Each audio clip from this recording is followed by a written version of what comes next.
Mummy जी, मैं घूंघट नहीं हटाऊंगी। सुनो बड़ी बहू, मालती मामी का फोन आया है। अगले हफ्ते उनकी बहू की गोद भराई की रस्म है, तो हम सभी को बुलाया है। कह रही थी कि भतीजे की शादी के बाद से आप नहीं आई, इस बार सबको आना है। सुनीता जी बोली। अगले हफ्ते? पर मम्मी जी, अगले हफ्ते तो बच्चों की वार्षिक परीक्षाएं हैं, तो मैं कैसे जा पाऊंगी। आप सब चले जाइएगा और निधि को भी ले जाइए।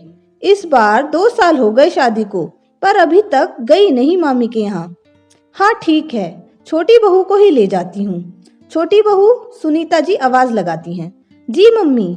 सुनो छोटी बहू, अगले हफ्ते मालती मामी के यहाँ चलना है तुमको, तो तुम अपनी तैयारी कर लेना। और सुनो, उनके यहाँ चलना है तो लंबा घूंघट लेना। मेरे मायके में सारी बहुएं घूंघट करती हैं, तुमसे तो ढंग से सर पे पल्लू भी नहीं लिया जाता। हरदम माथा उघाड़े पूरे घर में घूमती रहती हो। ना ससुर का लिहाज है, ना ही जेठ का। सास की तो कोई गिनती ही ना है।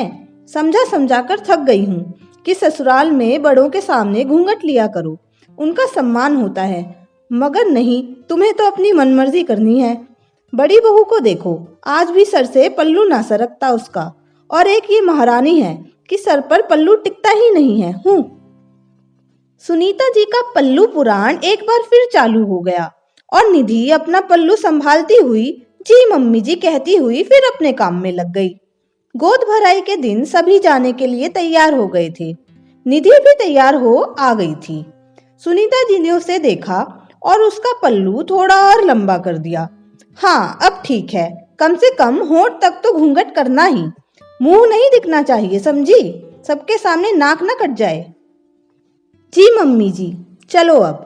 खैर, सुनीता जी सपरिवार मायके पहुंची, पर वहां पहुंचकर तो वे हैरान रह गई। उनकी भतीजा बहू जिसकी गोद भराई थी, वो तो स्लीवलेस ब्लाउज और नेट की खूबसूरत सी ओपन पल्लू वाली साड़ी पहने सबसे हंस हंस कर बातें कर रही थी।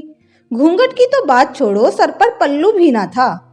सुनीता जी को आया देख मामा मामी जी पास आकर उनके चरण स्पर्श कर बोले, आइए दीदी, चलकर बहू को आशीर्वाद दीजिए।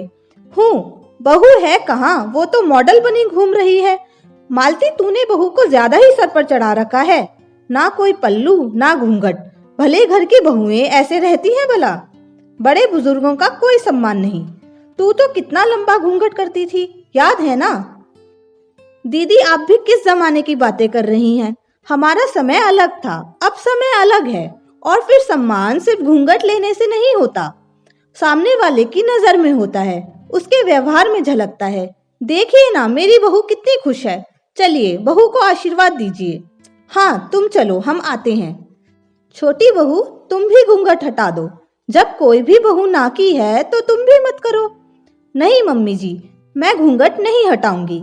ये क्या बात हुई कि कोई ना किए है तो मैं भी हटा दूं? मैं घूंघट करके ना आई होती तो बात अलग थी। अब जब मैं यहाँ आ गई हूँ तो सबको देखकर मैं भी घूंघट हटा दूं?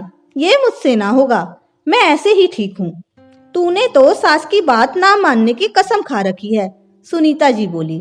फिर निधि पूरे फंक्शन में घूंघट किए रही और सुनीता जी मुंह फुलाए रही कि छोटी बहू ने फिर उनकी बात ना मानी।